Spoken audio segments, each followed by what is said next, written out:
is Joseph Coco at MoCCA Fest 2012. Becca, if you would introduce yourself. Hi guys, I'm Becca Hillburn. I think I've already introduced myself as your Southern Belle. Judy. Oh, I'm also Natto Soup online.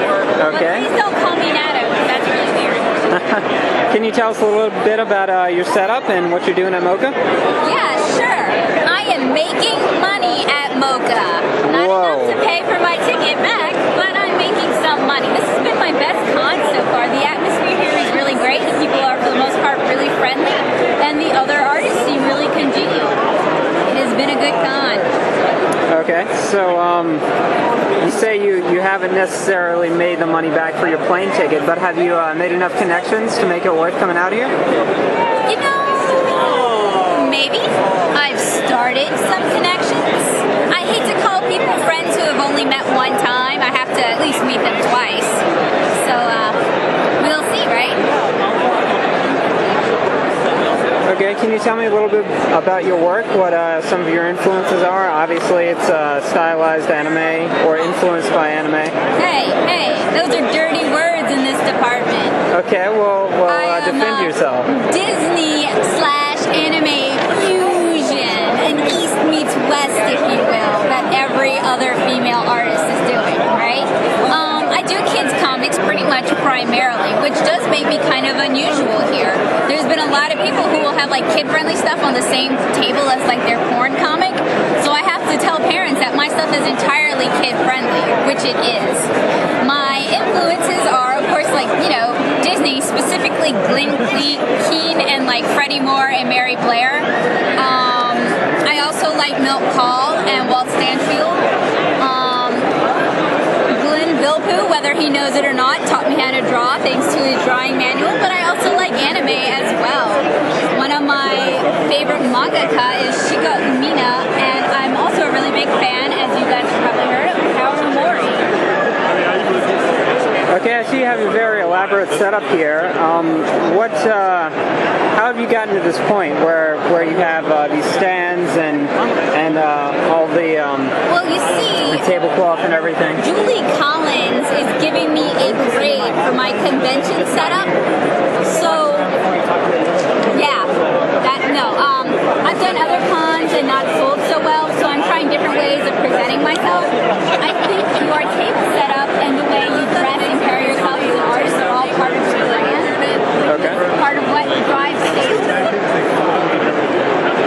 So you would say that just showing up and laying your comics on the table isn't necessarily everything that there is in engaging people.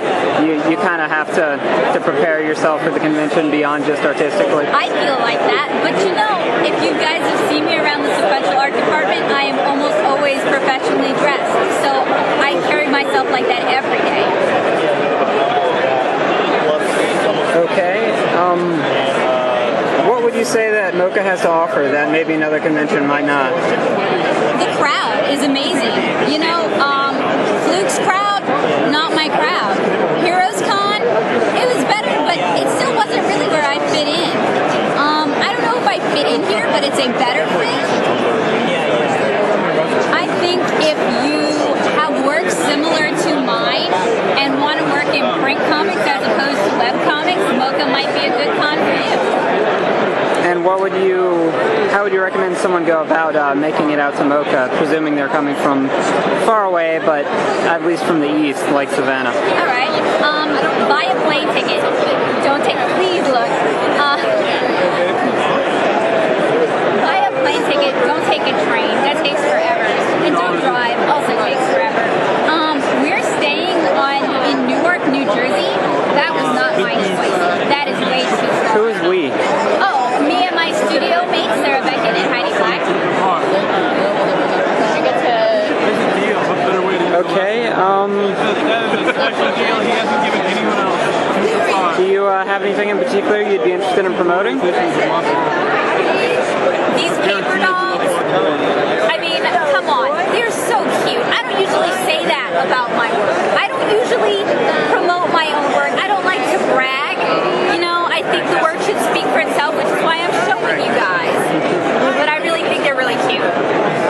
So I see you have a lot of crafts aside from just comics out, is that something that you've just built up over time, or is this some of your older work, something you do as a hobby on the side? How did you come about, I guess, expanding outside of the realm of just comics? Well, you see, my studio mates had the great idea that we were each going to buy one expensive piece of convention equipment, and I was charged with buying the button maker. I was the only one who upheld her into the deal. So I have this $400 button maker, and I need to make it work. That's how that happened. Okay. Would you say that having a range of items on your table draws more people, or do you think people just come here looking for one particular thing, like comics or buttons? You know what? I haven't really sold that many comics. I have sold a bunch of charms and a bunch of buttons. So you're recommending that an artist have a variety? Excuse me? You're recommending that an artist have a variety on his or her table? I'm recommending that you have something that other people aren't really offering at a price they're not offering it at. Okay, so you're saying you should adapt that based on what convention you're going to. Yeah, but you shouldn't try to predict the crowd. Well, maybe you're better at it than I am. I fail at predicting the crowd. You should work on what makes you happy, because when you have to pack it up and take it home the next day, at least you won't hate yourself so much.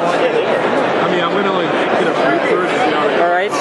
I know you have a blog. Can you talk to us about that a little bit? How does it drive your comic process and your sales and that sort of thing? About my blog, because people don't ask me about it very much, and I work really hard on it. My blog is Keep On Truckin', that is soup.